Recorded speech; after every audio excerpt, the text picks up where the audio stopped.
everyone, welcome to Filipina on the Rise. I'm Crystal Fabella, host and founder. I really hope you enjoy this episode. If you haven't already, make sure to subscribe so that you never miss out on new video content. You can find all episodes on most podcast platforms, including Apple, Spotify, Anchor, FM, and more.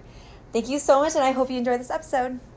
There's this virus pandemic, right? But nobody realizes how big of a mental health toll it's taking on our society. And we need to be more connected now than ever. Welcome to the Filipina on the Rise podcast, where I spotlight Filipina powerhouses, meaning Filipino women doing big things and making an impact. I'm your host, Crystal Fabella, and I aim to promote Pinay excellence, highlight Filipino culture and modern-day successes, and celebrate what it means to be a Filipina. Today, we're talking to Deirdre Levy. Deirdre is a special education teacher working with third grade students living in Brooklyn, New York. She is a candidate in the race for City Council in Brooklyn, District 35. If elected, she'll be the first Pinay to represent New York City. In this episode, we learn about what led her to work in special education and what led her to run for office. We discuss the global pandemic of COVID-19 and her lens as an educator and the effects it has on education, students, elections, small businesses, and ultimately mental health. She talks about demystifying discrimination against Asian Americans and what we can learn from as a society and country from the disparities being highlighted. Deirdre closes off with 3 messages to her students as an educator, to her community and city as a candidate, and to Filipinas and anyone who can use encouraging words and strength in this time. Hi, Deirdre. Welcome to the show. We're so excited to have you on. Thanks for having me. So, Deirdre, give me a little bit of a description of your setting right now. I love to put in perspective who we're talking to and where we are. So right now I'm in Brooklyn. I'm in Prospect Heights, and this is my second day of remote learning since I'm a special education teacher. I work in a public school, and I teach a classroom of 24 third grade students in an integrated classroom setting. And yeah, that's just basically me. I also am the founder of NYC Filipinos, the League of Filipina Network.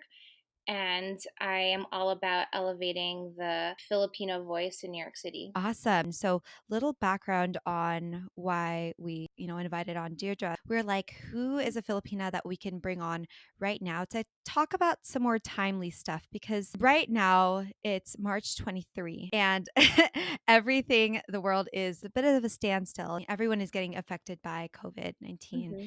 And there's many levels that it affects, of course, the direct health level, work, family, but then also economically, and then educationally on government level, and then on the mental health and the individual level. And who's someone who can kind of give us talks on that. And what's so exciting is that aside from, running for city council, you've been in education for almost your whole professional career. And I see that you were also a ledge assistant back then. It's going to be really interesting to open up your perspective. Before I get started, in your own words, who is Deirdre Levy and what is your present mission? So I guess I'm just a girl from Queens. I was born and raised in Flushing, and I've always been involved in community building. So ever since I was 5, I was very involved in my school choir. Then I got really involved in my YMCA when I was in high school, and then I also was the treasurer and vice president of my student body. And then when I went to college, I studied public policy, and I was the diversity assistant for the campus community. And then I ended up being like the assistant apartment coordinator. So I had to build community with over 10,000 residents at the University of Albany. After that, I became an AmeriCorps City Corps member, and I worked with kids in Long Island City. And then after that, I became a New York City teaching fellow, and I thought that in order to change the way that we help our children, we really need to understand what it means to be a teacher. So I've always thought about helping other people from a teacher's perspective.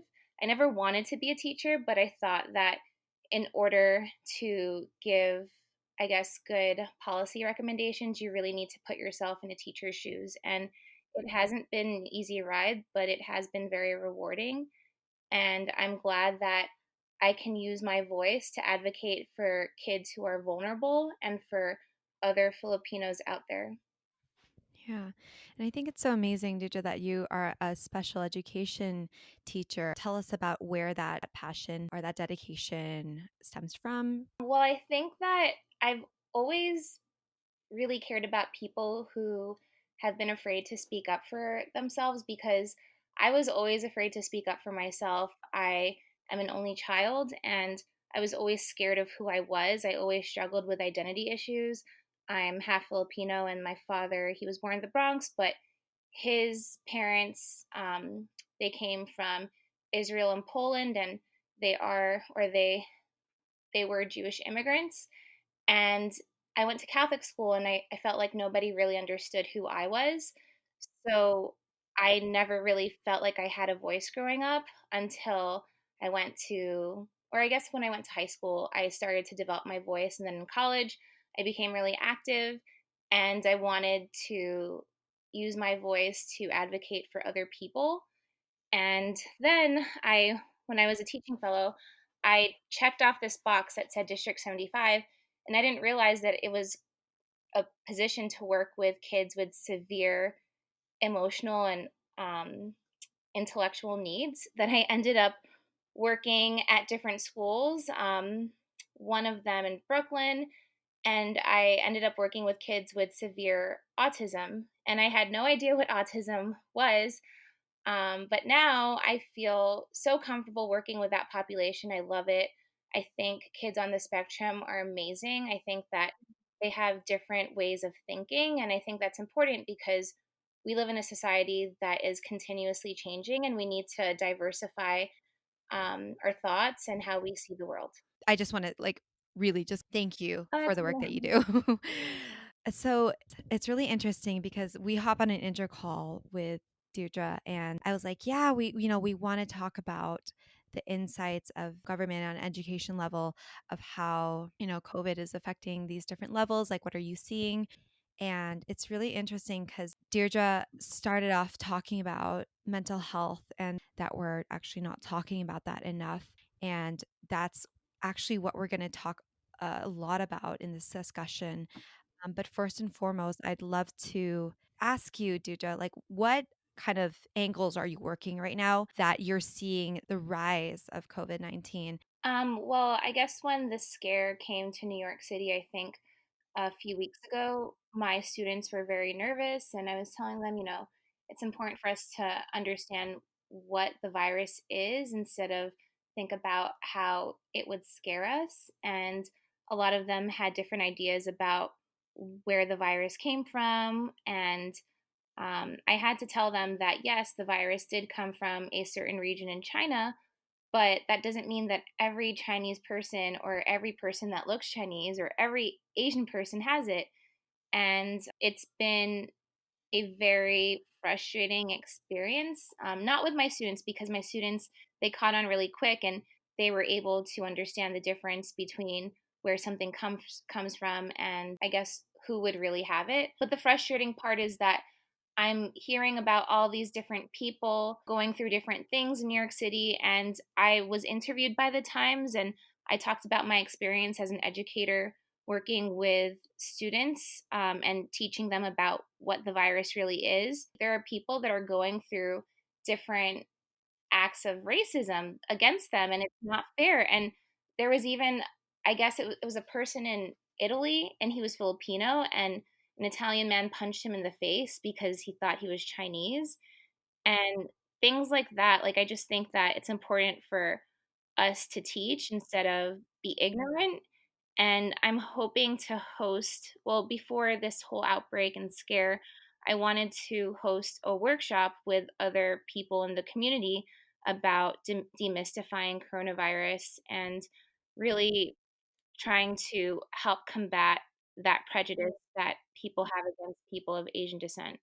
Can you share us a little sneak peek about what like one point of demystifying would it be? I think in general, it's important to get different perspectives. And I'm grateful to my cousin, who's actually the special education chair at Hunter College. She does have a former classmate from Harvard who has this presentation about different acts that have been happening. And it would be great to just gain the perspectives of different leaders in the Asian community. So I've been reaching out to different people, and I think it would be great if we could all talk about what we've seen, what we've experienced, and how we feel we should change how people view Asian or people of Chinese descent. I mean, we can't change Mm-hmm. anybody, but we can always Yeah. try to educate and shed light on the issue. Yeah. Can you talk about how these times have affected the education department, like around you? Well, right now, I've been a classroom teacher, and now I'm expected to be a remote learning teacher. And basically, I feel comfortable with technology, but I don't think everyone feels as comfortable as me. And there's nothing wrong with that. It's just now I feel like a technology troubleshooter. And I'm sure I'm not the only person that feels that way because I am in a chat with my team all the time. And it's great that we're collaborating, but we're always talking about how we can improve things, and we're always laughing about what happens during the day. So it's great to have that kind of collaboration. So, does that really affect being a teacher, especially for like being a teacher in special education? Definitely. I think it really makes you look at the inequities in education because people who have access to technology have a better advantage. And usually those people have more money or they just have better circumstances, whereas there are people that don't. And there are some people in my classroom that don't have that kind of access to technology. And that's when it gets hard to really see who deserves this grade or who deserves that grade because Mm, nobody has an equal opportunity. And I think that is, I guess, what is being highlighted right now. And there are also parents who are first responders or parents that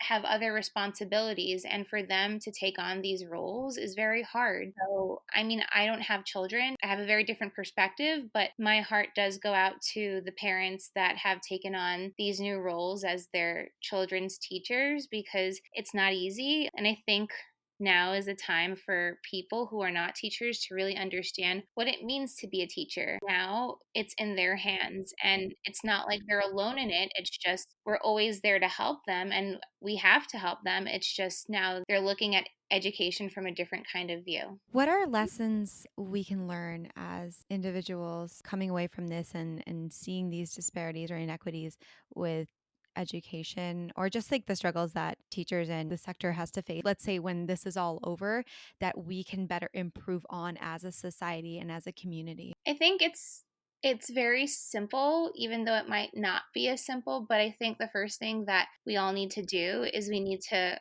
first listen and observe and watch. I think a lot of people have different opinions about what they think education should be. And I think that sometimes you need to put your opinions on the other end and really try to see what's really going on and to observe what the issues are before you can attack them, because there's so much to learn by being a teacher. There's so much to learn by helping students get to their goals, that there isn't just one solution. And I think that people also need to think about how equity is in education and about how different neighborhoods play different roles in shaping children's lives. So I think that the more diverse a school is, the better, because it allows students to mix with other kids that are different from them, and it allows them to accept each other. Yeah. So, Deirdre, I'd love to have you take us over to where you're also on another front, which is running for city council, District 35 in New York City. Mhm. When did you decide to do this? And can you kind of walk me through that? I love your platforms are around equity in education, affordability in New York City, and food and nutrition. And I think that's just so relevant and probably really emphasizes the priorities that we should be having now. So, when did you decide to run? What went into that decision? Your platforms link very closely now to where there's gaping needs. And as a Filipina, how does it feel to like represent that? Well, I think that's a great question, and it's funny because it all started when I was 5 years old, and my mom she asked me what I wanted to be, and I said I wanted to be a singer, and she Oh, said, nice. "Get a real Jo- goal." And then I said, "Okay, I wanna be president." And then I think the next day, she bought me this book. It was a Muppet Babies book, and it The title was I Want to Be President, and it was a female Muppet baby. And I still have that book, I think, in Flushing, and I think my mom had really owned that interest. She also owned the Filipino, singer interest too, but she wanted to make sure that I had something that would pay the bills, which Yeah. I think is relatable amongst a lot of us. Totally. I think in the end, my mom just wanted to make sure that I was self-sufficient and that I could take care of myself. Not that she doubted me, it's just she wanted me to have, I guess, a well-rounded perspective Mhm. in terms of how the world works. But I guess I've always wanted to run for office. I think in 8th grade, I wrote in my yearbook, I want to be a famous singer. If that fails, I'll be a politician or your worst enemy. So that was my We're quote one in and the the book. same. Yeah, basically, I mean, in life, you're gonna have people that don't like you, and nobody's going to like, not everyone's going to like you, so I think that's just the reality. So this year was my first year actually teaching in an integrated classroom setting. Prior to that, I was teaching a very small group of kids with severe disabilities, and I wanted to get a better perspective of what it's like to have students with disabilities in a more mainstream setting because I want to see the least restrictive settings for kids with disabilities. And I think being at the school I'm at now, I felt so empowered. I felt like I learned so much. And I felt like it was time for me to declare my candidacy for city council. I And mean, I this was grew up, when? I did declared on January 28th. Oh, this Actually, year. I was talking to another Filipina woman, and she was like, "You have to declare as soon as possible." So I was like, "Okay, I'll do it on the 28th," and which was the next day. And Oh my god. I'm just really lucky because there's just like a lot of support within the Filipino community, and I feel so welcomed. So I think that's great. Like I think it's great for us to support each other. And now it's March, and Crazy. now I guess things are at a standstill because of the virus and because people aren't working. People, our lives have been interrupted, and I'm not worried. I just think that there are big priorities right now that we need to face, and I'm all for just like working together with people to make sure that other people are supported because right now I'm lucky. Like I have a job, I have an apartment, I have family, I have friends. Yeah. So I am blessed in different ways. Yeah. I mean, it's unfortunate, like I feel totally lonely all the time, but I think everyone else does too. And I think that it's important to really be grateful for what we do have. So things have come to a standstill in terms of like the campaign trail, I guess. Yeah. What's going on over there in terms of like your own like district or like how decisions are being made with the current crisis?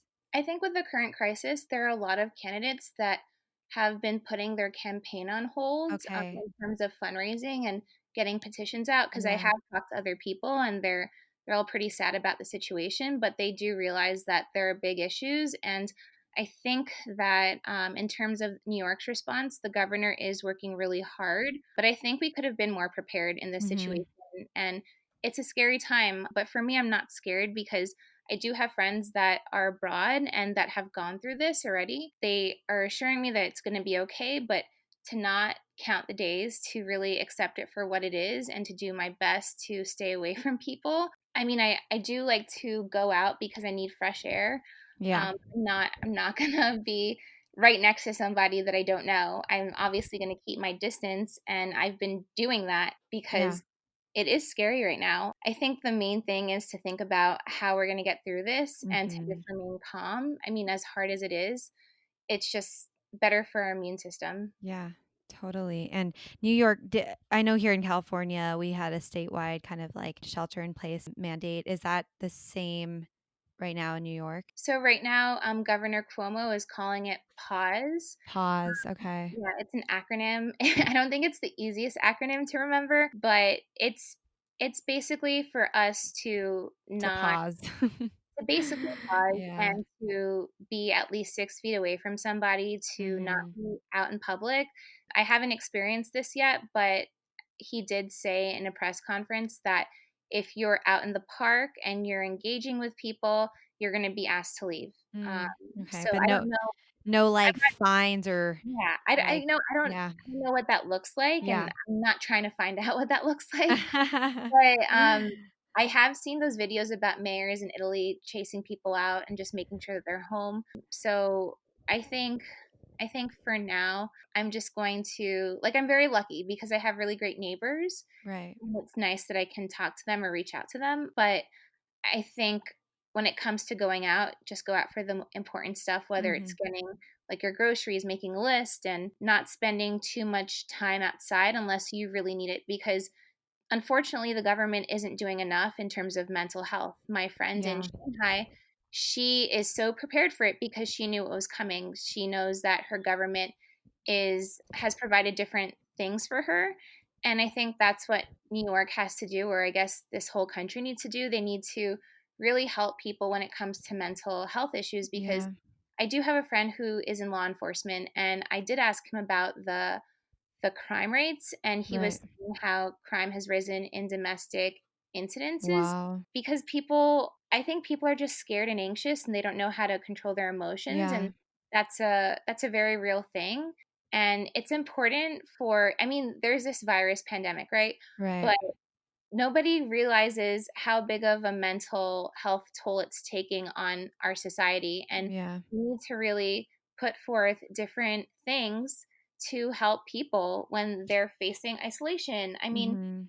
I did see of somebody, taking their life on social media because they didn't have a support system. And it's not an easy time to be alone right now. It's the time to not social distance yourself, but I mean, and I was listening to this podcast from the Surgeon General, but to physically distance yourself because Mhm. we need to be more connected now than ever. Yeah. So I wouldn't say social distancing, I would say physical distancing because it's important for us to check on the people that we care Totally. about. Yeah, I've never thought about that, like, the connotation that just social distancing and why we don't say physical distancing because then it just like words are powerful, right? And the context of words and what they symbolize are powerful, and then it can make us feel like social distancing, okay, and, like, we feel isolation, like, psychologically isolated also Yeah, from just word like, the naming of it, right?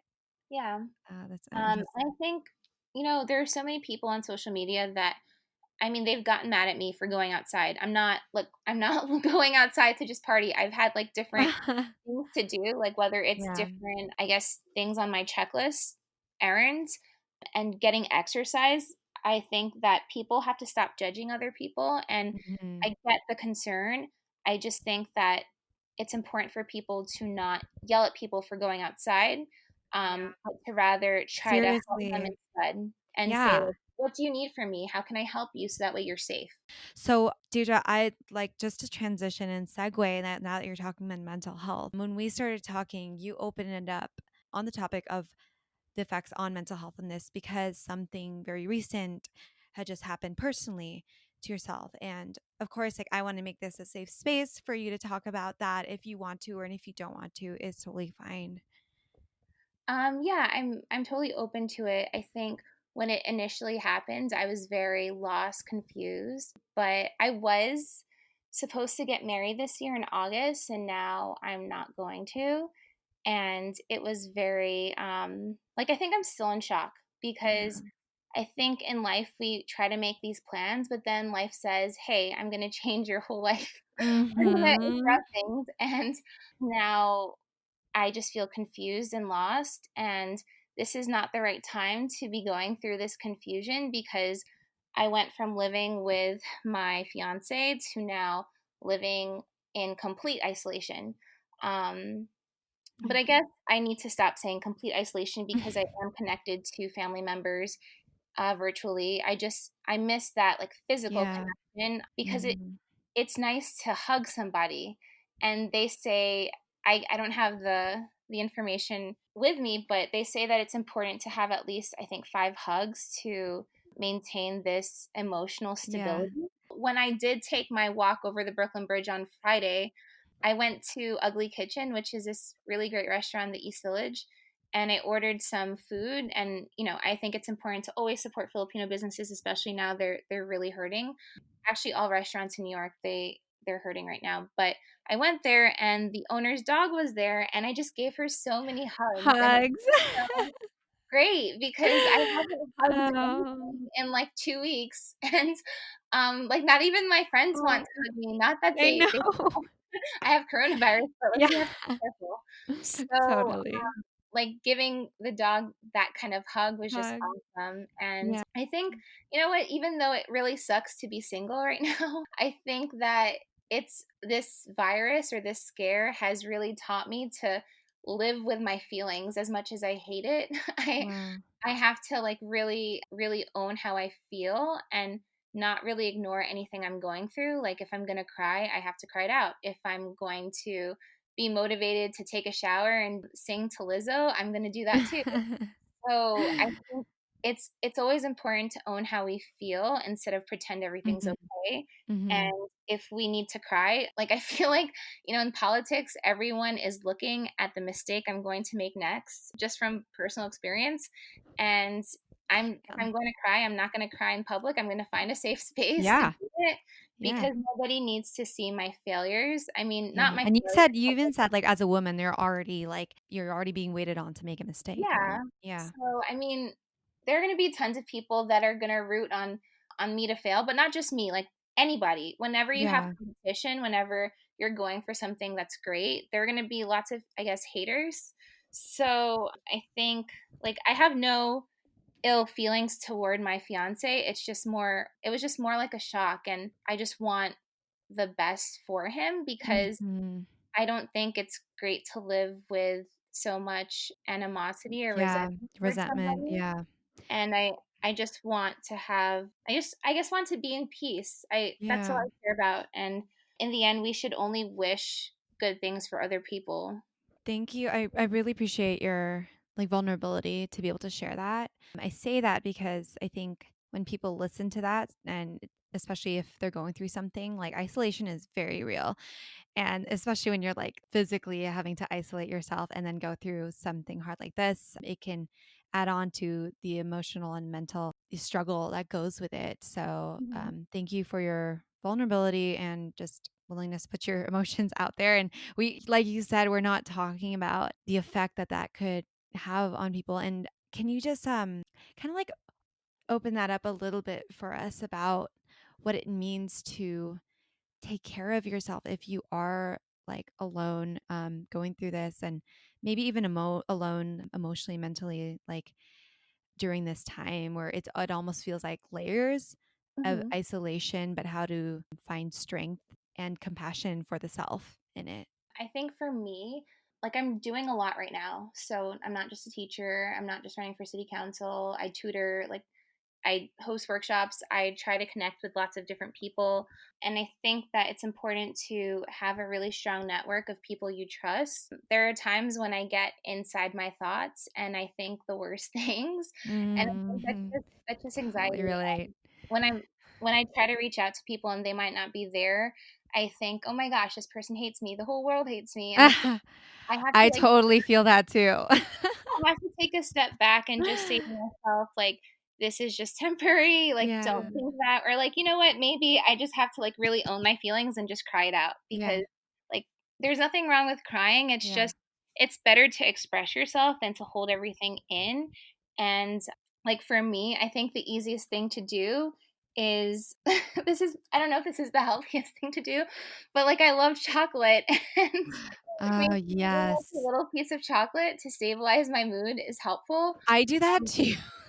but, like, also, like, a big thing for me is music, and if Mm. I'm not feeling well, like, thankfully, I have a Google Mini, and I'll just tell Yes, Google Mini to play Lizzo radio or yes. I don't know, Mhm. Christina Just Aguilera radio or oh, Jennifer that's a Lopez good radio, one. and for some reason, I just feel connected to all these '90s singers well, not Lizzo, Totally. but, like, the '90s Female female singers, yeah. singers. They had it they really knew what they were talking about, like Destiny's Child, they talked about independent women and, Mhm. "Can you pay my bills?" I don't know, no scrubs, and I think it's important to really Bring that connect. energy back. Absolutely. Yeah, and then eventually my friends will call me, and then they'll be like, Yeah. "Oh my gosh, don't think about this person, just, like, talk to me, or like take Yeah. deep breaths. And I'm lucky that I do have friends that they might not live near me, but they are always available whenever I need them. Mhm. So whether it's like an Instagram DM or like a text message or a phone call, I do have support, and I do have my family. I mean, I'm very close to my grandma, and I try to call her whenever I can. So I think just making sure that, like, for me, I always struggle with people and whether they like me. I don't know why. Yeah. I always want to be liked, Yeah. No, that's um, literally my struggle forever. but, like, I mean, I also have to realize that, like, not everyone's gonna like me, and that's okay because it's important for me to like myself first Yeah. and to really understand my worth, and I know that I have a lot to give and I have a lot of love to give. So, if somebody isn't going to appreciate me, then maybe they're not the Mm. person that I need in my life. Mm. I'm So snapping over here. I am snapping. but I think it's important to always try to do things for yourself, whether it's through music, maybe through chocolate, maybe like a bubble bath, or I don't know, journaling. Buying I an have orchid. yeah, I bought an orchid this today because I needed to. I needed to make my space happy. I love it. So, honestly, when it if I see somebody like you and like, okay, you're running for city council and you also have to be strong as a teacher for your students and you also have to be strong for yourself. And there's just a lot of balancing. Like, how do you choose like on a day-to-day where to prioritize like which part you're healing? Like, you know what I mean? When you're like you have to heal a community, you have to kind of heal yourself and the emotions that you're going through because of this personal recent issue. And then also like everything that's being faced right now in the world. I think I'm just a person that has a lot of love to give. Like, I really do care about people. And when it comes to prioritizing, I think that when it comes to my students, I really do care about them and I care about what they're doing every day. I miss them so much because we would spend every day together, and now we just see each other online. And I wonder how they're doing, whether they're feeling okay, whether they're scared, whether they're happy. And like that's my priority right now. And then but I also have tons of free time because I am Yeah. single. So um I Isn't it an interesting time to be single? I mean, like, I am actually fostering 2 toads from, like, the science teacher because Yes. we have to take the pets home because nobody's gonna feed them. Mm. So I do have 2 toads in my apartment, and I am watching them, so it's nice to actually care for different animals. But I They were also getting freaky last night. I I don't know, I'm not checking on I don't wanna see what's going on, but at least somebody's, like, enjoying themselves, you know? But I think when it comes to really prioritizing things, I think it's always important to give back, especially when you feel hurt. Like, I've worked a lot with my neighborhood to donate to the women's shelter in the area, and we've collected over 100 packets for toiletries. So that way each woman could have a toiletry packet. And we started this on Valentine's Day. And then I've reached out on different occasions to different neighbors, and they've been donating more toiletries. Like, even this my neighbor, he's actually Filipino too, coincidence. But he like donated all this Meyer soap and Dial soap and toothbrushes, and it's amazing how much like you can put out there for your community. So I think whenever you're going through loss, like I know it's hard, I think that it's important to think about what you can do to help yourself and maybe help someone Yeah. else. So that's what Yeah. I try to do. That's how I cope with it. Like I feel like there's just some kind of like thing in my heart where like I'm Mhm. not feeling so good, but if I can help somebody else, like that makes me feel great. Yeah. Oh, totally. Last things here. I'm going to ask you to say three messages and like you're wearing different hats, right? Like, Mhm. so what is something that you would say, like a message you would have for your student, like in this time? I think it's important to choose to be happy. And I'm going to say that because I think it was almost 10 years ago where I did this kind of exercise with a life coach at the University of Albany, and she just asked me how I felt or what I was thinking or what I was feeling. And for some reason, I always can whenever I think about how I want to feel, I just want to feel happy. And I know it's simple, but I think sometimes we need to really think in simple terms about what we want. And it's important to try to look at whatever we're going through um, from a lens where we can just be happy, whether it's singing or whether it's breakdancing or whether it's playing Roblox. And I'm just saying these things because these are the things that my third grade students do. So that's what I would say to them. Yeah, awesome. And then putting on your hat as a candidate running for city council, what is a message you would send to your city, your community, even, if it's like local government? I think we just need to be very strong and not afraid. And when I say this, I think that whenever people do something with their own intentions, I think everyone is so quick to judge and everyone is Hmm. so quick to say this isn't going to happen because this is that and whatever.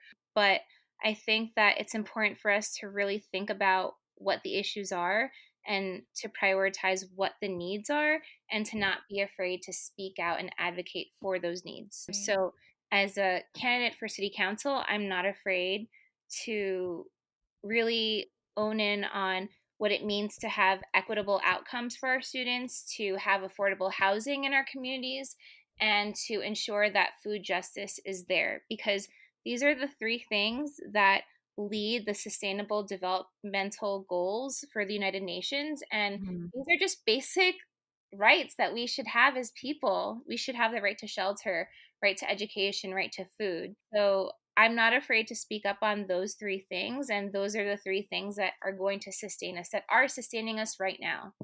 And then lastly, so a majority of our listeners, of course, are Filipinas. So a message to our Filipina listener, whatever she may be going through right now, what would you like to say to her?